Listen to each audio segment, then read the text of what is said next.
ఏ party అయినా అధిష్టానానికి విధేయులమని అంటారు. కానీ పార్టీ నుంచి బయటకు వెళ్లిపోవాలనుకున్న వారికి కాదు. పార్టీలో కొనసాగాలి అనుకున్న వారికి మాత్రమే విధేయత తప్పనిసరి. మరి తాజాగా రాజకీయాల్లో మరో నయా ట్రెండ్ హల్చల్ చేస్తుంది. పార్టీల్లో ఉన్నంతసేపు జీ హుజూర్ అన్న అదే నోరు పొరపాటున తాను పార్టీ మారినా లేదా పార్టీ తనను మార్చినా అపరిచితుడు నిద్రలేస్తాడు.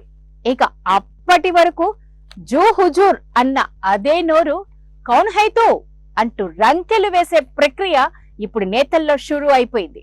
అయితే అందరూ అలా ఉంటారని కాదు, కానీ నమ్ముకున్న పార్టీని, పెంచుకున్న అభిమానాన్ని వదులుకోలేక ఏం చెయ్యాలో అర్థం కాక సతమతమైపోయే నేతల కోవకు మాజీ మంత్రి గంటా శ్రీనివాసరావు కూడా చేరిపోయారంటున్నారు టీడీపీ అభిమానులు. ఇంతకు అసలు జరిగిందేంటి? నేతలందరిలోనూ మాజీ మంత్రి గంటా తీరే వీరయ్య అన్న ప్రశంసలు అందుకుంటున్న ఉత్తరాంధ్ర సీనియర్ నేతకు వచ్చిన కష్టకాలమేంటి? అందుకు పరిష్కారమే లేదా? పరిష్కార దిశగా ఎటువైపు అడుగులు వేయాలి? ఎవరికి తన గోడును వెళ్లబుచ్చుకోవాలి అని మదనపడుతున్న మాజీ మంత్రి గంటా శ్రీనివాసరావు సంకట స్థితిపై ఓ ప్రత్యేక కథనం.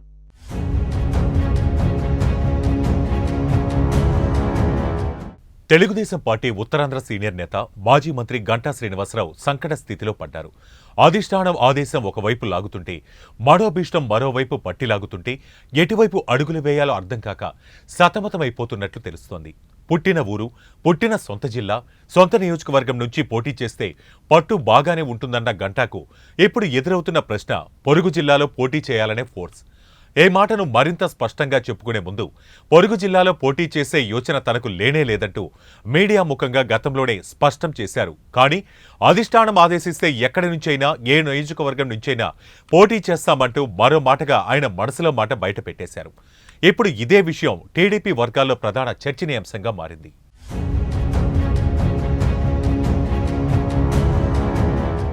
నిజం చెప్పాలంటే ఉత్తరాంధ్రలో గంటా శ్రీనివాసరావు పేరు వినని వారు, తెలియని వారు ఉండరంటే అతిశయోక్తి కాదు. ఎమ్మెల్యేగా, ఎంపీగా, మంత్రిగా దాదాపు 2.5 దశాబ్దాల కాలం పాటు ప్రజాసేవలో ప్రజలతో పలు అభివృద్ధులతో పాటు పలు సమస్యలను కూడా షేర్ చేసుకుంటున్న నేతగా ఈయనకు మంచి గుర్తింపే ఉంది. 1999లో తెలుగుదేశం పార్టీలో చేరారు. అనకాపల్లి పార్లమెంటరీ నియోజకవర్గం నుంచి పోటీ చేసి తొలిసారి ఎంపీగా ఎన్నికయ్యారు. అనంతరం 2004లో చోడవరం నియోజకవర్గం నుంచి ఎమ్మెల్యేగా పోటీ చేసి విజయం సాధించారు. అప్పట్లోనే ప్రజారాజ్యం పార్టీ రావడంతో మెగాస్టార్ చిరంజీవిపై అభిమానంతో గంటా పీఆర్పీలో చేరారు.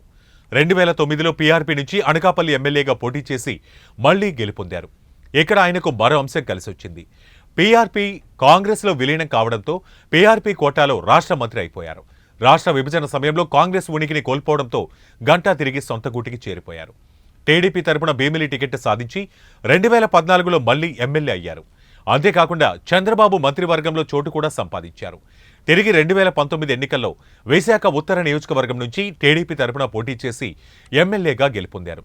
అయితే అప్పుడు పార్టీ అధికారంలో లేకపోవడంతో ఎమ్మెల్యేగానే ఉండిపోయారు.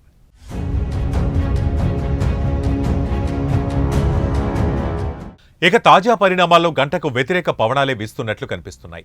రాబో 2024 సార్వత్రిక ఎన్నికల్లో జనసేనతో పొత్తు పెట్టుకున్న టీడీపీ తొలి జాబితాను విడుదల చేసింది. సీట్ల సర్దుబాటు విషయంలో ఒక అవగాహనకు వచ్చిన ఇరు పార్టీలు అంగీకారంతోనే ఈ తొలి జాబితాను విడుదల చేసినట్లు అధికారిక సమాచారం. కాగా చంద్రబాబు నాయుడు విడుదల చేసిన తొలి జాబితాలో సీనియర్ నాయకుడు, సిట్టింగ్ ఎమ్మెల్యే గంటా శ్రీనివాసరావు పేరు లేకపోవడం ఆయన కొంత కలవరానికి గురిచేస్తోంది. సో దాంతో గంటాను టీడీపీ దూరంగా పెట్టేసిందేమో అనే అనుమానాలు టీడీపీ వర్గాల్లో వ్యక్తమవుతున్నాయి.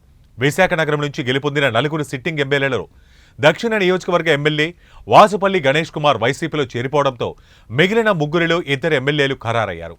తొలి జాబితాలో విశాఖ పశ్చిమ ఎమ్మెల్యే గణబాబు, తూర్పు ఎమ్మెల్యే వెలగపూడి రామకృష్ణ బాబుల పేర్లు ఖరారు కాగా గంటా పేరు మాత్రం గల్లంతైంది. దీనికి కారణం పార్టీ అధిష్టానంలో భారీ అంచనాలే కనిపిస్తున్నాయి. విజయనగరం జిల్లా చీపురుపల్లి నియోజకవర్గంలో మంత్రి బొత్స సత్యనారాయణ పోటీ చేస్తున్న కారణంగా ఆయనపైనే గంటా శ్రీనివాసరావును పోటీకి నిలబెట్టాలనే ఉద్దేశం చంద్రబాబులో ఉన్నట్లు టీడీపీ సన్నిహిత వర్గాలు చెబుతున్నాయి. కాగా మరోవైపు పొమ్మనలేక పొగబెట్టడమా అనే అనుమానాలను గంటా సన్నిహితులు వ్యక్తం చేస్తున్నారు.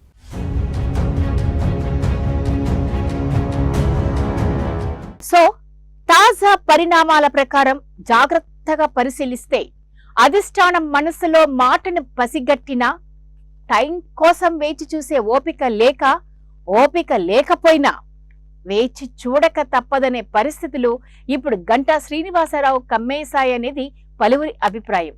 మరోవైపు తమ సన్నిహితులు చేస్తున్న కామెంట్స్ ని కట్టేయలేక, అవుననలేక కాదనలేక ఆయన పరిస్థితి అడ్డకత్తెరలో పోకచెక్కలా తయారైంది.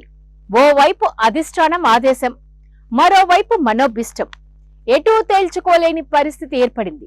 తాజాగా మీడియా సమావేశాన్ని ఏర్పాటు చేసిన గంటా శ్రీనివాసరావు పొరుగు జిల్లాలో పోటీ చెయ్యరని చెబుతూనే అధిష్టానం ఆదేశానికి కట్టుబడతానంటూ వ్యాఖ్యలు చేయడం అయోమయ పరిస్థితికి దారితీస్తుంది.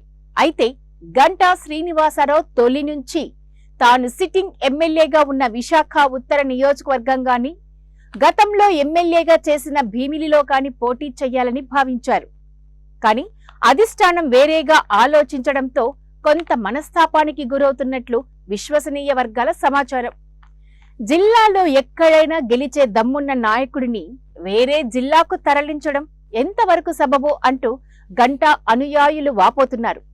ఈ నిర్ణయంపై అధిష్టానం పునరాలోచన చెయ్యాలని విజ్ఞప్తి చేస్తున్నారు. సో ఇది ఇవాల్టి స్పెషల్ స్టోరీ.